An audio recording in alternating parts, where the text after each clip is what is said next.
አንተ እዚህ በውዶ ማድረጊያ ቦታ፣ በጫማ መቀበያ ቦታ፣ በመስገጃ ቦታ ቀድመህ በመጣኸው በሆነ ኸይር ቦታ ላይ ብቻ መጅሊሰል ኸይር ሆኖ መጃሊሰል ኸይር ኑሮ ሰውን ለማስጠጋት በኢማን ስሜት በዚች አያት ትርጓሜ ስሜት ልክ ስታስጠጋው يفسحillahu لكم الله ለእናንተ ያሰፋላችኋል። ምኑን قال بعض المفسرين ሪዝቃችሁን ያሰፋዋል ወይም ደግሞ ኸይራችሁን ያበዛዋል። يفسحillahu لكم أي ييسر لكم أعمال الخير የኸይር ስራን በር አላህ ያገራላችኋል። ኸይር ስራ እኮ ማንም ሰው የሚወደው ነው፣ ግን የሚችሉት ጥቂት ሰዎች ናቸው።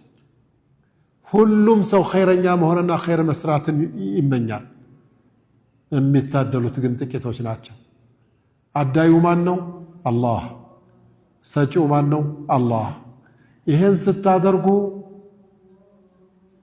إنما الجزاء من جنس العمل እንደተባለው ቀላል እኮ ነገር ነው የሚመስለው። ጠጋበልለትማ አሁን በጣም እኮ ቀላል ነው። ጠጋበልለትማ ፓርኪንግ ላይ ስትቆሙ፣ የሆነ ቦታ ላይ ስትሰለፉ፣ የጁሙዓ ቀን መስጊዱ ሲጠብ፣ ቂራአት ቦታም ላይ ስትቀመጡ፣ ጫማም ለመቀበል ወይም ለመስጠት ወይም ለሌላ ለምንም ምክንያት ሰው ሰብሰብ ብሎ ቦታው ሲጠብ فافسحوا يفسح الله لكم الله ያስፋልህ ሪዝቁን፣ ሰላሙን፣ አማኑን፣ የኸይር ስራውን፣ ጀነት መናፈቅን፣ ከጀሃነም መራቅን አላህ ይህንን ስሜቱን አላህ